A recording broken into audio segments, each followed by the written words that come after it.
Ang magkaroon ng sariling bahay at lupa, isa sa mga top urgent personal concerns ng bawat Pilipino ayon sa isang pag-aaral. Ang gobyerno, libu-libong pabahay ang ipinapatayo sa abot-kayang halaga para sa mga mahihirap at uniformed personnel. Pero paano kung ang mga pabahay naiiwang nakatiwangwang at unti-unting napapabayaan? Pagpasok pa lang, di mo na alam kung paano ka lulusot eh. Tingnan mo naman yung mga talahib. Ito, oh. Bakal. Walang dugtong. Yun o, butas. Sa ilalim, makikita mo kung ano yung laman niya. Parang walang kalaman-laman na simento. Ito, simento. Pag ginanon mo,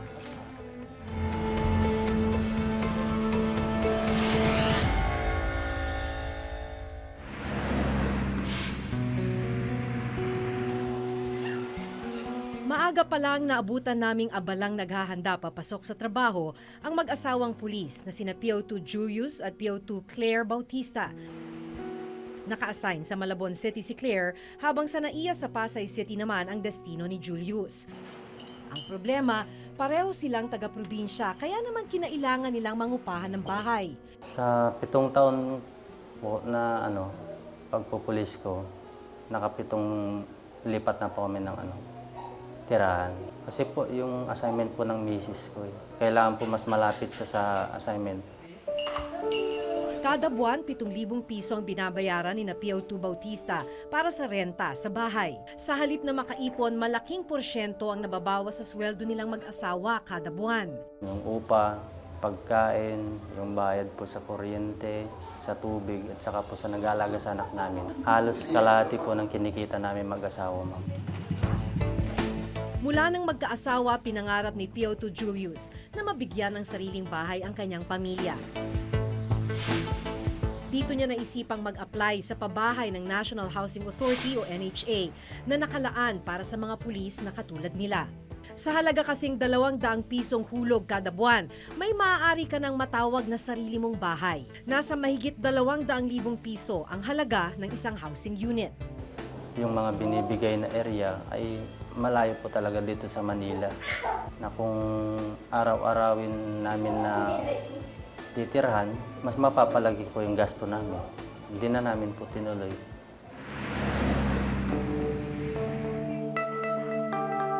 Tulad ng mag-asawang Claire at Julius, nangungupahan din sa Malabon ang pamilya ni Fire Officer 1 Julius Tablante. May sarili raw silang bahay noong una pero kalaunan, kinailangan nila itong ibenta. Mula noon, nangupahan na siya kasama ang kapatid at kanyang ina. Siguro almost 15 years na rin na nangungupahan. Kasi kung magiging practical, malapit, tsaka malapit ka sa hospital, sa school. 7,000 piso kada buwan din ang renta sa bahay ni na Julius. Kalahati na raw ito ng kanyang sahod kada buwan.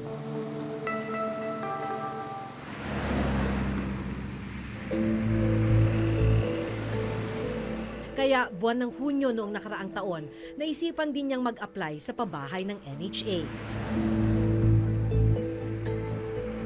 Nakita namin yung application sa bahay. Nakita ko okay kasi mababa eh. Kasi kakaltas lang sa'yo mga 200 pesos sa salary mo.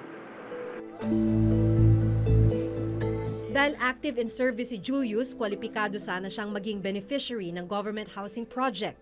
Pero nagdesisyon siyang hindi na ipagpatuloy ang kanyang application. Yung lugar kasi para sa akin medyo isolated malayo. For starters, medyo maliit yung bahay. Nung panahon na nagpunta kami doon, hindi pa kasi ready, wala pa siyang water lines, tsaka kuryente.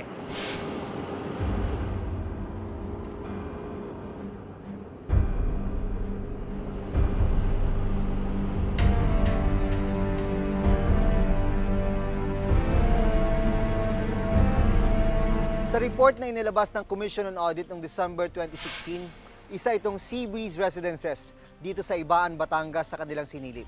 1,109 units ang itinayo dito para sa mga pulis at sa mga sundalo.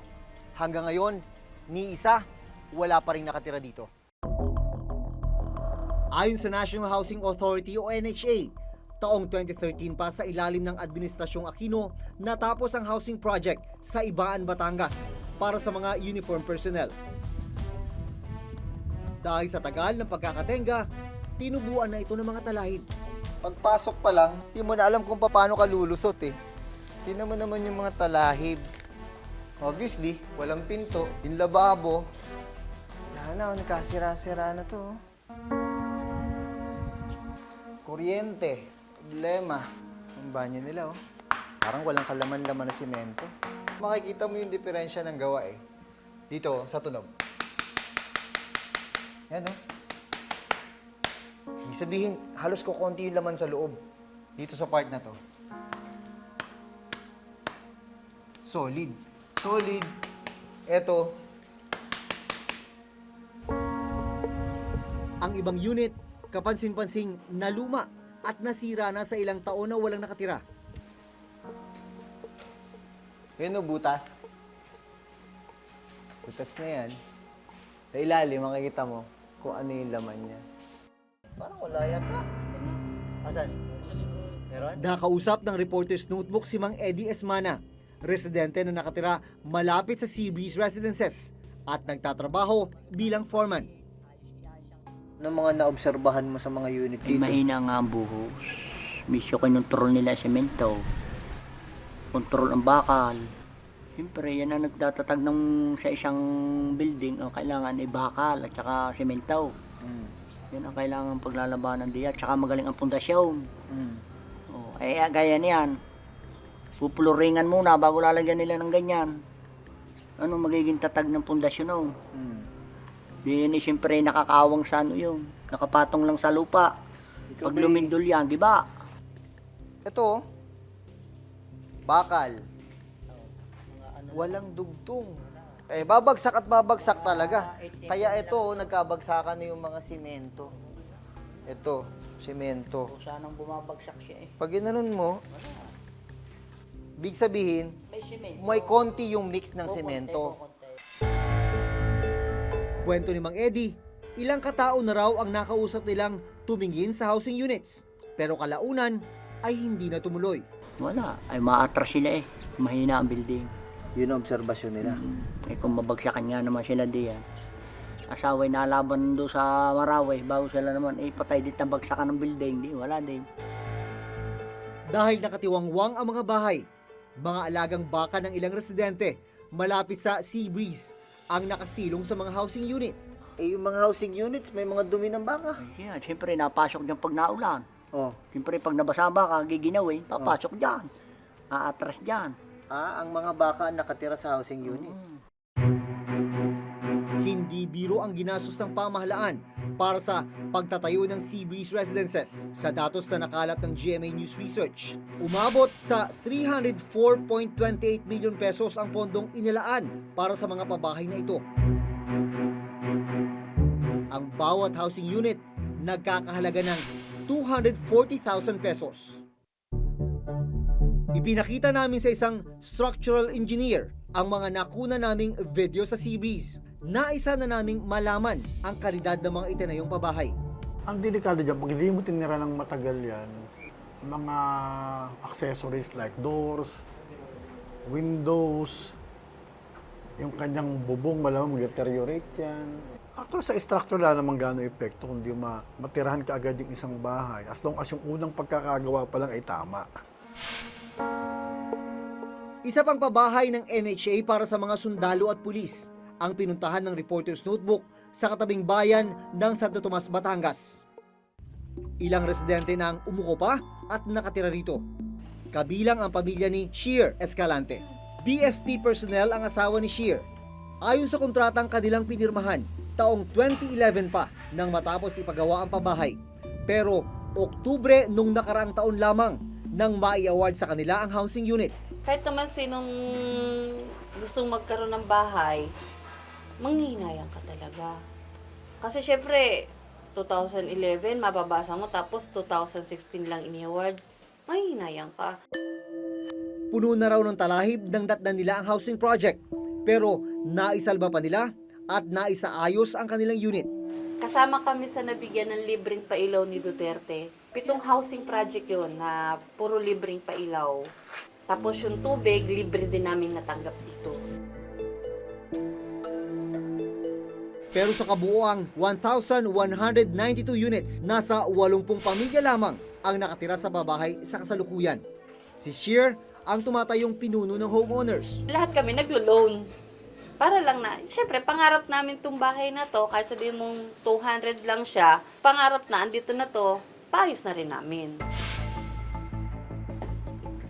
Ma'am, dun sa project sa Batangas, ito yung kabilang dun sa mga nakita namin.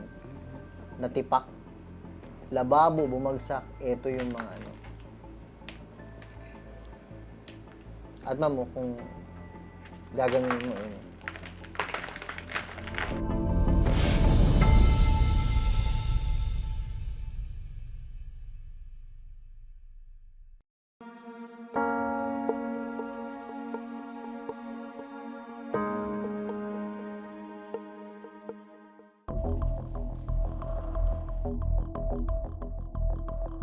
Hindi lamang sa Batangas mayroong mga nakatenggang pabahay.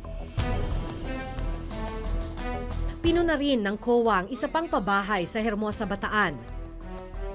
Sa 1,000 housing units sa Hermosa Village, isa pa lamang ang okupado. 3 linggo pa lamang ang nakararaan nang dumating ang nag-iisang residente sa pabahay na nagtatrabaho sa BJMP. Nung in-interview ko po, nung po siya pumarito, wala daw po siyang mauuwian sa kasalukuyan po, na-assign po siya dito sa Provincial Jail ng Balanga. Sa pananaliksik ng GMA News Research, nasa 335.61 million pesos ang pondong inilaan dito ng NHA. Sa buong bansa, hindi bababa sa 5 housing projects ang nananatiling kakaunti ang okupado o di kaya naman ay walang nakatira.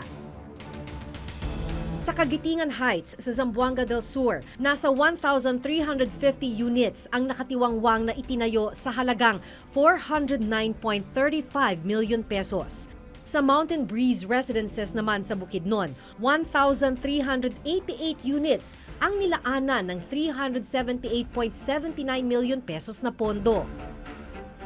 Sa San Benito Plains, sa La Union, 880 housing units ang ginastusan ng 272.9 million pesos pero nananatiling nakatenga.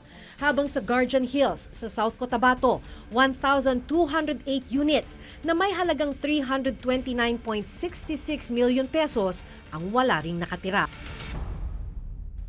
Ang mga ito kasama ang housing project sa Bataan at Batangas umaabot sa halos 7,000 housing units na naluluma at unti-unting nasisira. Ang pondong inilaan para sa mga pabahay umabot sa mahigit 2 bilyong piso at 1.7 billion pesos dito na ibayad na sa mga kontraktor. Bakit ang dami nakatenga? Ba't ang dami hindi okupado kung Okay. ganun? With respect to the AFP-PNP housing, no, isa-isahin natin yon. Kadalasan ang naging dahilan nila ay napakaliit yung sukat. Pag sinabi nating affordability, ang mga beneficiaries kasi, they're classified as low salary. So ito yung affordable housing para sa kanila. So our designs, the sizes, are also dictated by the budget. And then, may mga nagsabi na malayo na sa kanilang mga assignments. We left it to the AFP-PNP Housing Board yung responsibility of identifying and screening the beneficiaries. Pero hindi lang mga pabahay para sa mga uniform personnel ang hindi napakikinabangan ayon sa report ng COA noong December 2016. 11 sa 15 housing projects ng NHA sa buong bansa walang nakatira. Ang ilang mga pabahay nakitaan na ng unti-unting pagkasira.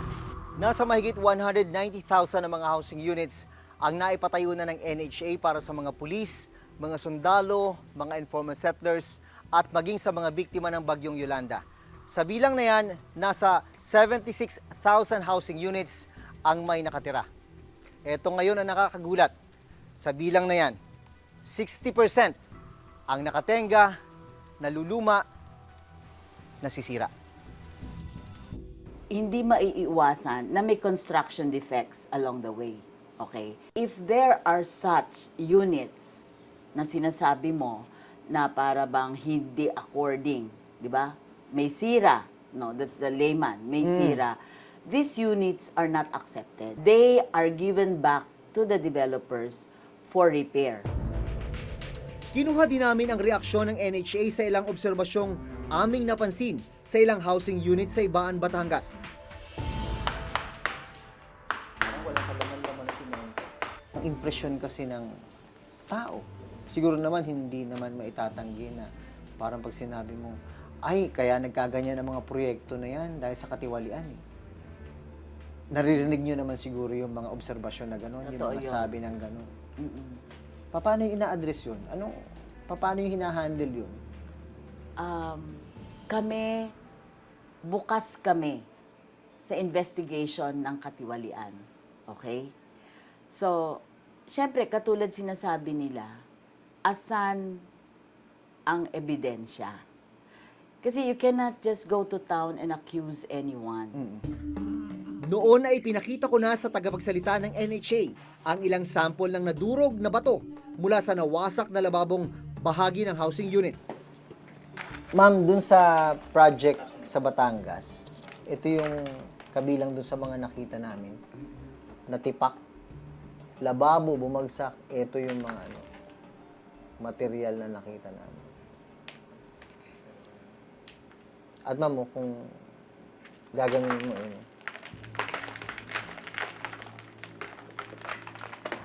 ano pong magiging aksyon ng National Housing Authority, ma'am? Well, of course, this is worth looking into. Kailangan iparating din namin sa aming general manager or the management, pati na yung iba naming departamento na in charge, no, with respect to the design standards, yung in-establish nila na specifications. But for now, as the spokesperson, hindi ako makapag-conclude kung ano talaga ito. But we would like to look into this further. Matapos ang aming panayam sa NHA, tinawagan nila ang mismong developer ng Seabreeze Residences kung saan galing ang sample ng bato. At ito ang kanilang naging pahayag. Ang specifications really just a galvanized kitchen sink. Okay. Tapos put it in a concrete counter. Meron talagang nagiba. Hindi namin alam kung sinadya because ninakaw na ng tao yung mismong kitchen sink. Nung pinagawa sa amin to ng National Housing Authority, masyado kaming minadali. May iba pang epekto ang mababang occupancy rate sa mga housing project ayon sa COA. Una, hindi nababawi ng gobyerno ang perang ginastos sa mga pabahay. Sunod, hindi nagagamit ng mga nakatalagang benepisyaryo ang pabahay. Wala naman palang nakatira dito, di kesa naman matenga siya ng matagal, sa amin na lang. Mahirap siyang intindihin kasi nga it attracts the unintended effects na dapat kung talagang maganda siya at efficient siya, yung mga dapat na nag-apply ay pupunta na doon sa mga housing units na nakalaan para sa kanila at hindi na yung ibang sektor ang mag-occupy ng mga units na yun. Habang ilang libong housing units ang nakatiwangwang, nananatiling problema ang kawalan ng tirahan ng ilan nating kababayan. Para sa taong 2016, aabot sa 5.6 million ang backlogs sa pabahay ng pamahalaan. Yung konsepto ng mass housing na poor quality, baka kailangang i-review yon na pwede ka namang mag-mass housing na good quality. Yun nga, in addition to revisiting the concept of mass housing, bigyan ng pondo, ma-comply mo yung standard at hindi na substandard.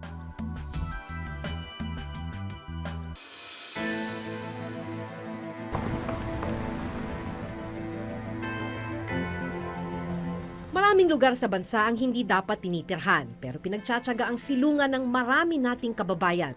Samantala, libo-libo rin ang mga pabahay na walang nakatira at hindi napakikinabangan. Bilyong pisong pondo galing sa bulsa ng mamamayan ang nasasayang sa mga pabahay na ilang taon nang nakatiwangwang. Hanggang sa susunod na Huwebes, ako si Maki Pulido. Ako si Jun Veneracion at ito nakatala sa aming Reporter's Notebook.